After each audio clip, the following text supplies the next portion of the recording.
So the second anniversary for Nikke is about to start, and your boy is going to try to get a lot of you guys right, mainly the newer players who come into Nikke, or even some of the older players who still aren't aware of all the things in Nikke. So in today's video, I'm going to show you guys how to properly build a team in Nikke. Now, before the video begins, can we try to get, let's say 100 likes on this video, and then maybe 10 new subscribers. Yesterday, you guys killed and smashed the like and subscriber goal, so thank you guys all for that. I love the fact that you guys actually do care and listen to, you know, just these little small requests I ask for you guys to put out these videos for you guys, right? You guys mean a lot to me, so I appreciate all the support. And also, if there is anything that you are struggling with in Nikke that you want me to discuss and teach you guys about, since your boy is, well, I guess a veteran now, since I've been playing since the beginning of the game, go ahead and let me know. Go ahead and let me know down below in the comments, and I'm going to make that video for you guys in the near future for the second anniversary. And yes, for anybody who's wondering, my room is still in development. I know the walls are still kind of empty. I do need to get freaking, because that's a good wall right there.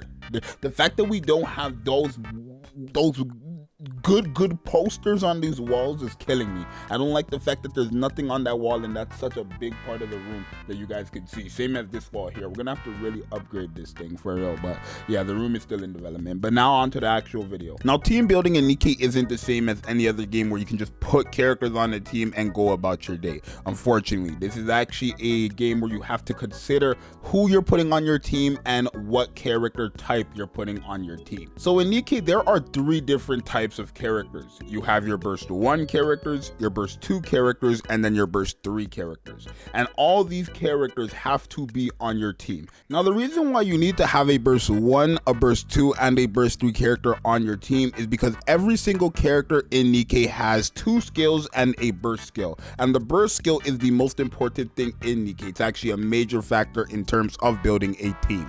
And the burst skills are essentially ultimates that are going to help you actually do a lot more damage and get a power boost called full burst time. Now, the only way you're able to get a full burst time in Nikke is if you activate a burst 1 character's burst skill, a burst 2 character's burst skill, and a burst 3 character's burst skill all in one sequence. Now, you can run teams in this game that only have burst 1 and 2 characters, but by not having a burst 3 character means that you're not going to be able to ever get to that 3rd burst skill, meaning you're not going to be able to get to that full burst time. And you can also run burst 2 and burst 3 characters in this game, but not having that burst 1 character is not going to allow you to use your burst skill. And you guys might be a bit confused for the newer players. Let me explain it to you. So it's very simple. It's kind of just like how numbers go. You have 1, then you have 2, then you have 3. So in order to actually get to the burst 2 burst skill, you actually have to use a burst 1 burst skill. You cannot just use a burst 3 burst skill whenever you want. You cannot just use a burst 2 burst skill whenever you want. You have to use a burst 1 burst skill to unlock the 2nd burst skill, which would then be burst 2, right? And then once you unlock the burst 2 burst skill, then you unlock burst 3. So you use burst 1 to unlock 2, you use burst 2 to unlock 3, and then you use burst 3 to unlock the full-time burst. And that's how you get your massive team buff to doing more damage during these full burst times. Now, you are able to get a full burst basically every 20 seconds, and this is an important factor because some of the characters in this game do not have 20-second cooldown burst skills. A lot of them do have 40-second cooldowns. Now, how do you fix that? It's quite simple. If you are going to be adding a character with a 40-second cooldown on their burst skill to your team, it is best that you bring another version of them onto your team. So for example, if I bring a burst 3 character and they have a 40-second cooldown, it makes the most sense that I bring another burst 3 character with a 40-second cooldown, so I alternate between the 2. And the same thing goes for burst 1, and the same thing also goes for burst 2, right? Because you do need 20 seconds every burst rotation. If they do not have 20 seconds, you're going to need another character to kind of fill in that slot. Here, let me show you guys exactly what I mean, right? So Dorothy here is a 20-second cooldown character, and so is Crown here. These 2 characters right here are 20-second burst characters, right? But Modernia here and Scarlet here are 40-second cooldown characters, right? I could run this team and be fine, but now I have 1 extra slot, right? And that could literally be whoever you wish. Since we have our burst 1 who's a 20-second and our burst 2 who's a 20-second, and then we have our 2 40-seconds for our burst 3, that is fine. Now burst 3 characters, every single burst 3 character has a 40-second burst skills. So it's always best to bring a minimum of 2 burst 3 characters. Now you can bring 1, but you do need specific characters to only bring 1, right? There are certain characters in this game who have something called cooldown reduction that help you bring your cooldown from 40 seconds to a lower number so that you are able to use your burst skill a lot faster, right? But if you don't have these characters, then yes, you do need a minimum of 2 burst 3 characters on your team. Now what if I have a character who's on a 40-second burst skill for like burst 2, let's say, like Polly, right? Polly is a character who's on a 40-second cooldown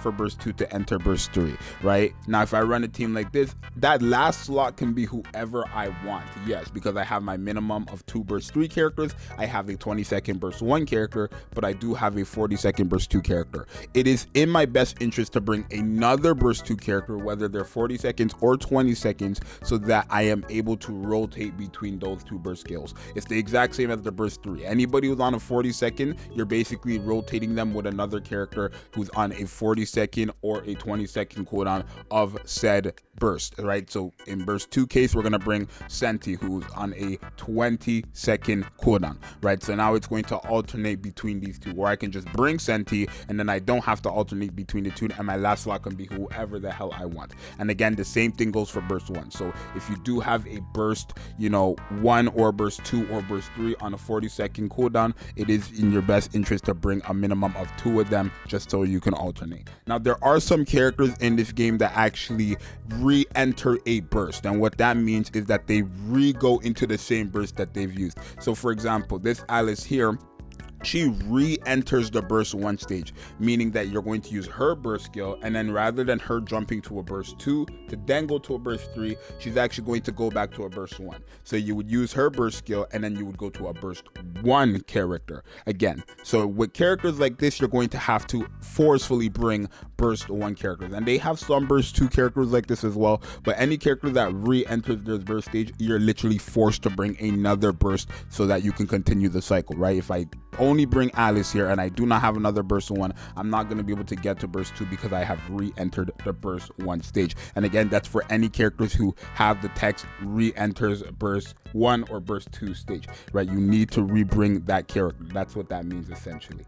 Now in terms of actual team building, it's kind of hard to do because everybody has something different, but what I like to do is I always like to have my burst 1 being either a support, so a buffer or a healer. I like having my burst 2 be some type of tank, so someone who can kind of keep me sustained, or a sub DPS, which is someone who's supporting and still doing damage. And then my burst 3 characters are usually always going to be DPS, at least 2 of them are going to be, and then that last slot character is always going to be a flexible character, right? So for example, Litter is a support character, so my support is covered, right? Where Senti is a defense character, so my defense is covered, right? And then obviously when it comes to Scarlet and Modernia, these are DPS characters, so now I have my supportive character, my defensive character, and then my 2 DPSs. My last slot can be anybody I wish, since I am also covering the burst 1 with a 20-second, the burst 2 with a 20-second, and then both of my burst 3s who are on a 40-second cooldown. So my last slot can be another DPS, or it can just be a healer, like where's Rapunzel, right? Rapunzel, she's a good healer. She could be, the last slot is a flexible slot, right? You just need to make sure that 4 out of 5 characters for your team actually is covering what you need, right? So what do you need to cover? Make sure that you have an efficient burst rotation, meaning you're able to go into burst 1, 2, and 3 every 20 seconds, right? Regardless of what type of characters you're having on your team. Make sure you have your DPS so that you can do damage. If you need a tank, make sure you have your tank. If you need support, make sure you have your support. And then obviously once you have all that covered, then your last slot character can be whoever you want it to be, right? Usually a lot of people add an extra additional DPS just so that they can chuck off HP, but it could be literally whoever you want it to be. So that's going to be the end of the video on how to team build. I'm probably going to edit it so you guys can kind of get a better understanding, since while recording I'm just actually talking. But you guys let me know if this was helpful for a lot of you guys, right?